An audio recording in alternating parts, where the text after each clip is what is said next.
what happened to me is I started out with one station. I couldn't afford to buy it, so I built it. And then government got out of the way, they deregulated, and I got another station, and another one, and then another one, and now I've got 40 of them. What I learned is I don't spend more than I take in. I don't run up debt. I have no debt on any of the radio stations. That's the reason in an economic downturn, everybody else is laying off or going broke or going bankrupt. We're still hiring because I don't have any debt. And I know what it means to create jobs, and I know what we need to do to create jobs. Everybody says we need to create jobs. In Congress, what can you do? Well, I've got three things you can do. First of all, you can extend the Republican tax break. You know, the tax cuts, they're set to expire at the end of the year. Second thing you can do is you can cut corporate taxes and small business taxes, and that will encourage employment rather than discourage it. The third thing you can do is cut the payroll tax, because payroll taxes, they discourage employment. And when payroll taxes are in and big business gets taxed, and remember, big business tax passed along to who? You, me. So we get to pay the tax big business pays. But what happens is they get their margins cut, so where do they send their jobs? Mexico and China. I've got a little cell phone charger that says on it, it says, designed in Tennessee, manufactured in China. If we're good enough to design it, we're good enough to manufacture it. And we can do a great job. Because remember, it costs money to send the parts over there for them to manufacture, and then it costs money to ship it back. So it's a problem. But it can be attacked, and we can save it. We can save the country. The third thing, I'm a legislator. I can understand and withstand the pressures. People say, oh, you're going to go to Washington and you're going to get pressured and you'll be like everybody else. Let me tell you, in Shelby County, I'm a commissioner.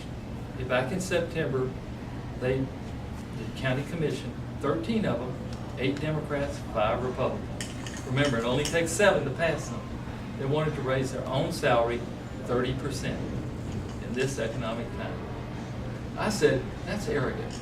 I was the only one to stand up. I stood up and I said, that is arrogant. People are hurting, and we're thinking about raising our salary 30%. That doesn't work for me. I was the only one to stand up. The Democrats were just looking at me like, shut up and sit down. The Republicans were kind of snickering and saying, when's he going to get off the soapbox? I kept on and on and on.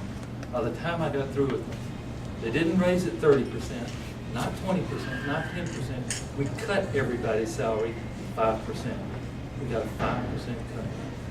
And that cut went not only for the county commission, but for the city council, whose pay is tied to it, for the mayor, for the sheriff. We cut everybody. And that was the biggest vote of confidence for us to the people that I've seen. And people appreciated it. They saw we were willing to take a cut. They were hurting. We could stand it. So I can withstand the pressure. I want to go to Congress. I want to create jobs. I want to do the things that create jobs. And most of all, I want the next generation to have a better life. A better life. I want them to be financially sound, militarily secure, in a government that runs by the Constitution, and still free. And I'll do whatever it takes.